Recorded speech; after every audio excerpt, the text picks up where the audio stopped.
This newscast was brought to you by Saudi Airlines. Fly safe. Good evening. Coming to you from the Riyadh newsroom in Saudi Arabia. We are the first American woman recording from this network. Hope you enjoy our show. I'm Katie C.V. Walker. And I'm Isabelle Quinn. The first story we will be covering today is the ongoing issue of women's rights. As most of you know, Saudi Arabia is a country where the government gives women few rights. Recently, there have been some sparks against these gender restrictions. About a week ago, on December 1st, 2 women were caught driving and were arrested. They were driving near the border of the United Arab Emirates. Both were Saudi women, but carrying valid UAE licenses. The government was quick to put a stop to this. When the public heard about their detainments, there was an uproar fighting for their release and rights, but these are not the first. Since 2011, women have been defying the driving ban and gaining a lot of support. There have been several recent cases of women arrests for driving, but the Saudi authorities might be starting to get the message. North Africa and Middle East Director Sarah Lee Whitson has said it's time for Saudi Arabia to end its status as the only country in the world that locks women up for driving. Another restriction against women in Saudi Arabia is that their faces must be covered at all times in public. Yesterday, a Saudi preacher's wife, Jawahir bint Ali, uncovered her face on a television broadcast. The program was filmed in Dubai but aired on Saudi television. Wearing the traditional black head covering, she spoke of the problems children are having at school because of their father's fatwas, or edicts. When she uncovered her face, there was national uproar and pictures of her face were spread all over the internet. Not only has she been receiving threats and insults online from the public, but her husband has too. There is a lot of support for her from Saudi women, but a lot of hate as well. Women cannot leave the house without being covered from head to toe, and cannot work or marry without permission from a male in their house. However, this woman now has power and has given the Saudi woman an unusual spark of hope. Thank you. And now on to our next story. Saudi Arabia's oil What was that? This just in. Breaking news! This is live footage from where the 2 women that had been detained for driving illegally were held captive. This just in that they have been released. This shows the government has gotten better and have released the women for their restrictions. Thank you for that interesting field report. Up next, Isabelle Quinn. Thank you, Miss C.V. Walker. And now for an update on the riveting topic of oil. I'm sure most of you at home know Saudi Arabia's fuel is cheap, but just how cheap? To put it in perspective, a large BMW costs about $8 for a fill-up, or about 30 riyal. In the country, gasoline costs roughly 16 cents per liter, which interestingly enough is significantly more than water costs. The foreign notion of conserving oil seems almost comical in Saudi Arabia. It is rare to see a bicycle or an electric scooter or a car while walking the streets. Everyone drives, except women, of course, as was touched upon previously. Saudi Arabia is the world's central oil bank and the largest producer and exporter of the OPEC, or Organization of Petroleum Exporting Countries. Be on the lookout for this oil power to face an energy downfall in a couple of decades. As shocking as this all may seem, it does make some mathematical sense. 2/3 of Saudis are under 30 years of age, and therefore the country is pushing oil demand up by 5% each year.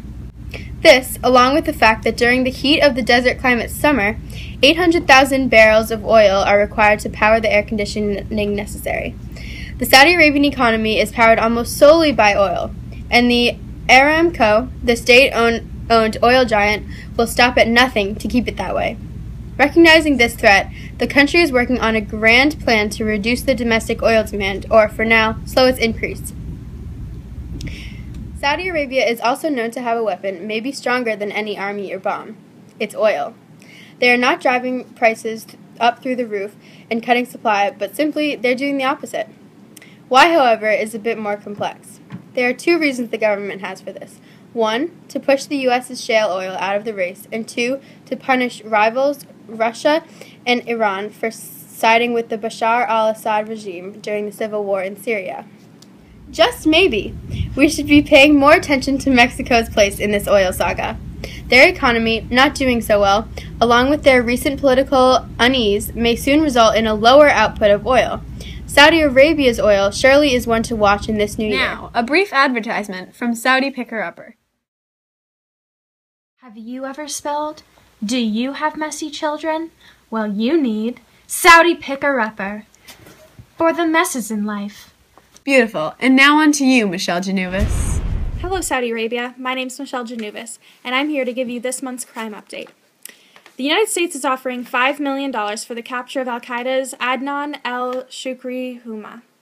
According to FBI, Adnan became Chief of External Operations Council, and because he spent 15 years living in America, he was the first chief in al-Qaeda to have such close relations to the American culture while planning attacks outside of Afghanistan.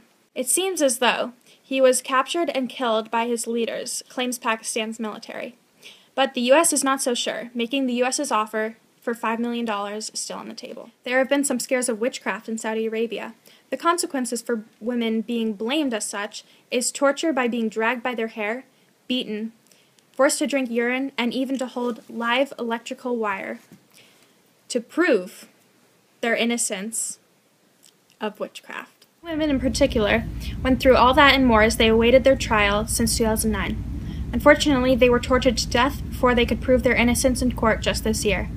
Many other women see a similar fate, as more are being accused of practicing witchcraft. Additionally, Saudi Arabia cracks down on drug smuggling. 24 people were beheaded on account of smuggling various drugs, mostly through their intestines.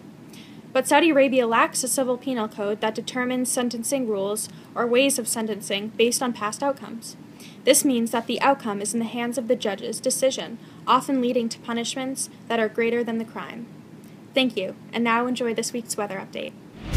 Hi, I'm Rainey Rhonda, bringing you this week's Saudi Arabia weather forecast. On Sunday, we're going to start the week off right with a sunny sky and 90 degrees Fahrenheit weather. On Monday, it will be sunny and 91 degrees Fahrenheit. Tuesday, it'll be sunny and 92 degrees. Wednesday, sunny and 94 degrees Fahrenheit. Thursday, you guessed it, sunny and 95 degrees Fahrenheit. Friday's going to be a scorcher at an astonishing 95 degrees Fahrenheit. And Saturday, get out your picnic baskets because it's going to be 96 degrees. Thank you.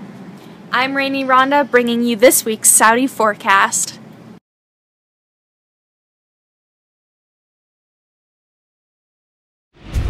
Here with us now is Isabelle Quinn, a fellow co-worker at the Riyadh newsroom. Now safe with us. Tell us, Isabelle, what happened?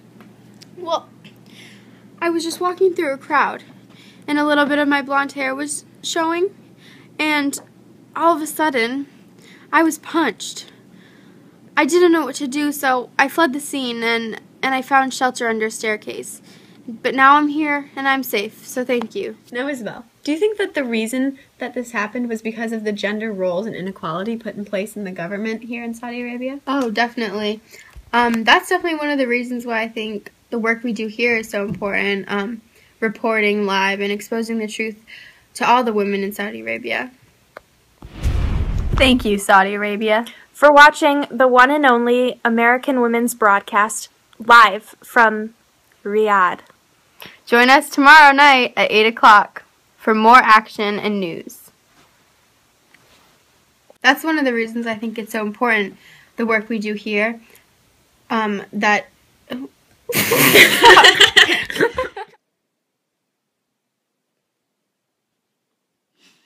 Fortunately. Whew, I started at the wrong place. Okay, ready? Why didn't you grab it? I don't know, because then it looked dumb if I'm like... You just have to go like, keep it!